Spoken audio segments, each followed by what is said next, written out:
Hey guys, I'm Zach Black. I'm an alcoholic. Oh wait, wrong meeting. That's tomorrow, right? Okay, my bad. That's any time after your lecture. Okay. First off, I'd like to thank Lori and Typhon, who's not with us right now, and of course Tessa for her hard work. She hears. Okay. Yeah, I'm not going to bore you too much with a biography about me telling you how cool I am. But it's kind of relevant to my presentation, so I'm just going to give you a brief introduction. I was raised in a Catholic family, not strictly Catholic. I wasn't like the fear of God raining down on my head.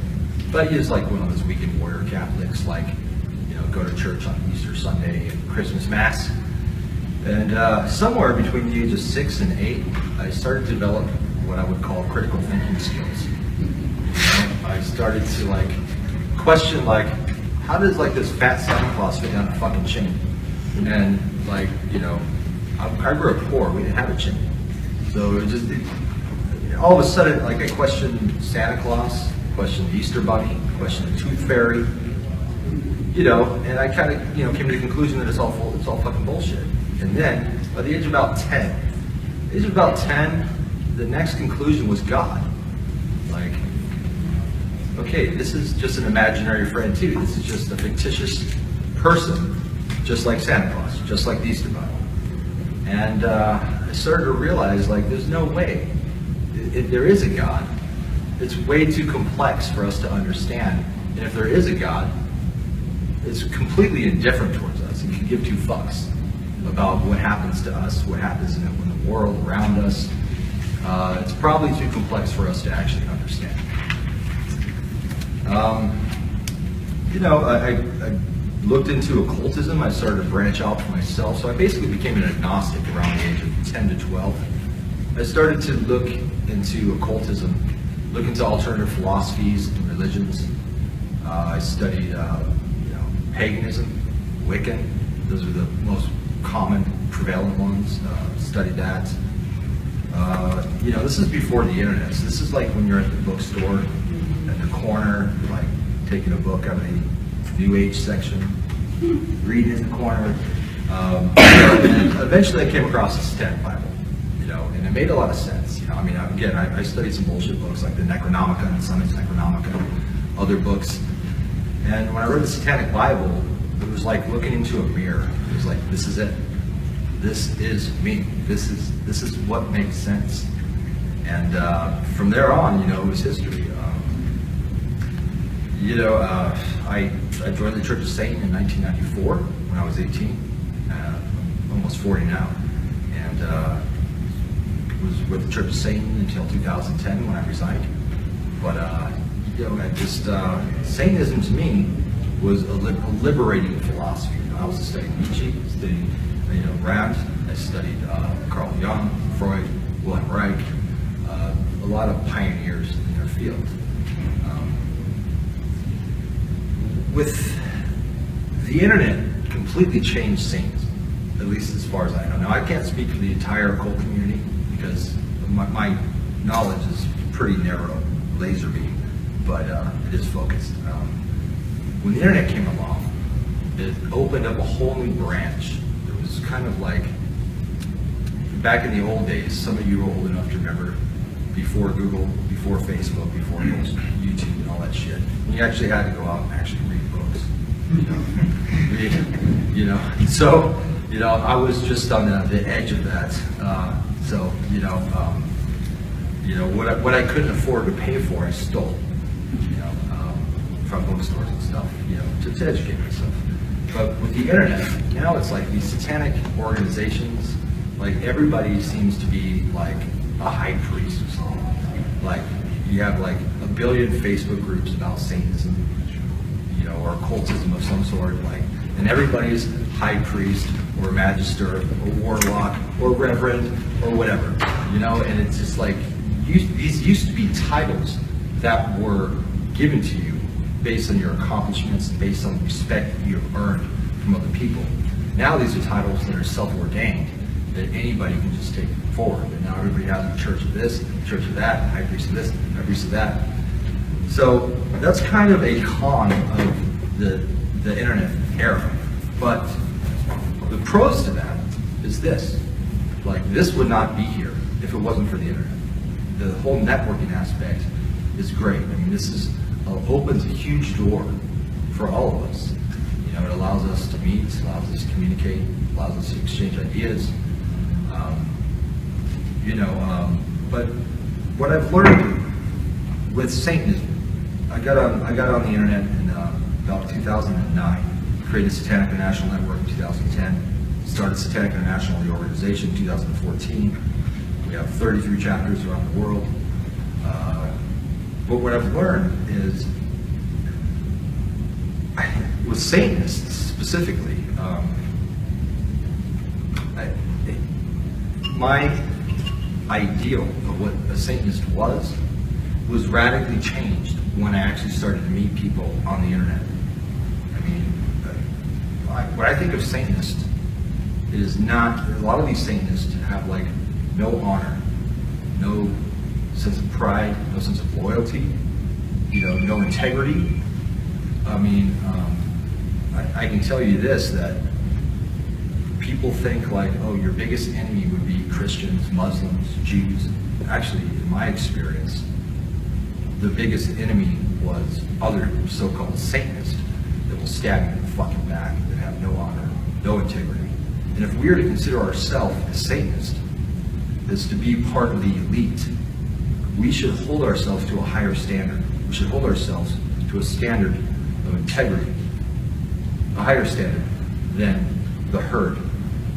We need to set an example. We need to be the ones to hold the old lady's hand and walk her across the street. People would say, well, that's not fucking satanic. And that brings me to another point. A lot of these fucking people, it's like a lot of these people that call themselves Satanists, they call themselves Satanists because they think that gives them an excuse to have no moral ethics, no ethics, no value, no integrity. It's like, oh, I'm a Satanist, I can do whatever the fuck I want, fuck you. And that's a shame. That's a shame, because that's not what we represent. We should be, as the late Anton LaVey said, the alien elite. And he meant that for a reason. We should hold ourselves to a higher standard. We should hold ourselves above the rest. The Ubermensch, the Superman, as Nietzsche would put it. That's what we should be. And we got to find that strength from within. We should have a feeling of kinship, of brotherhood and sisterhood amongst our peers, amongst others. Yeah, so the real enemy, in my experience, isn't the Christians, isn't the Muslims, isn't the Jews, isn't whatever. It's these people that have infected, in my opinion, and take on the label Satanist, when they're actually out to maliciously destroy other people. And that's sad. That's sad. And it makes me not even want to call myself a Satanist, to tell you the truth. The current state of modern Satanism, which has been radically refaced in the last few years with, say, the Satanic Temple. Not that I have a problem with it necessarily, but Satanism, the label Satanism, has almost just become like a fucking free-for-all. Just throw something at it and call it a Satanist. Throw something at it and call it Satanism. I mean, it brings me back to something that the late Wilhelm Reich, Freud's most prominent student, psychoanalyst and scientist, defined a term. He found a maliciousness during his scientific investigations and during his psychoanalytical processes with patients, something called the emotional plague, which is a very real threat. It's behind the 9 million deaths. 9 million people are legally put to death for witchcraft and heresy against the church. Okay, since the 1500s. It's a lot of people. And the emotional plague is a maliciousness that infects almost everybody to some level, to some degree. It's behind war, it's behind religious fanaticism, behind deaths, and it is a hatred of life. It is a hatred of life that has infected people, and it's become a religious ferocity. You know, if there is a God, people ask me this all the time. They're like, what happened if you're wrong? What happened if you're wrong? Why don't you just, pray to Jesus? Just in case.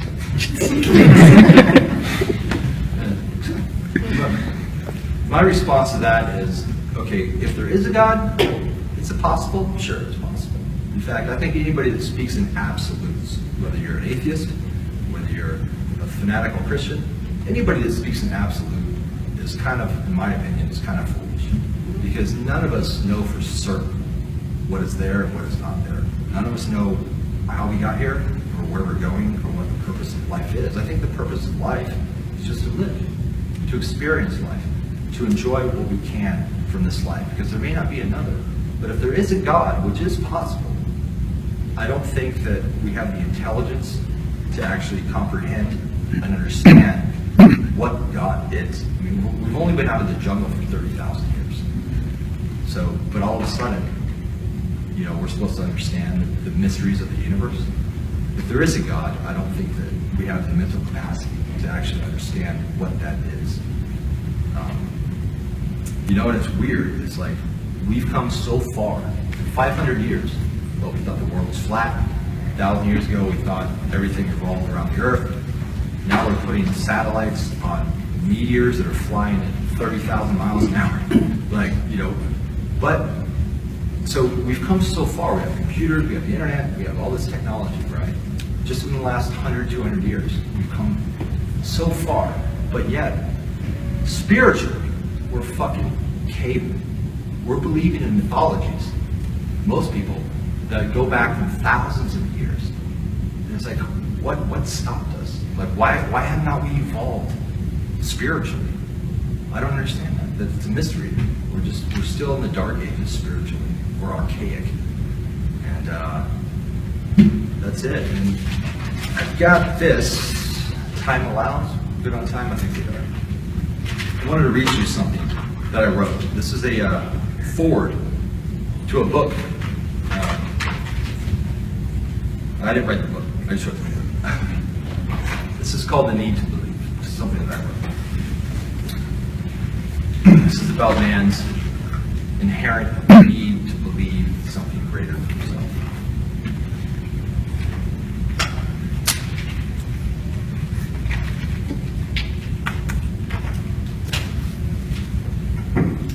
Forgive me if I stumble on this.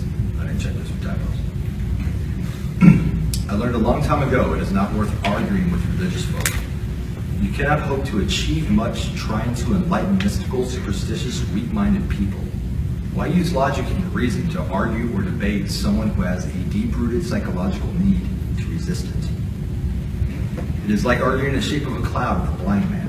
People have a need to believe. I cannot help but see their faith for what it is, a neurotic coping mechanism deeply anchored in the character and emotional structure of a delusional and crippled victim. An even sadder fact is these righteous, pious pursuers of heaven will probably never even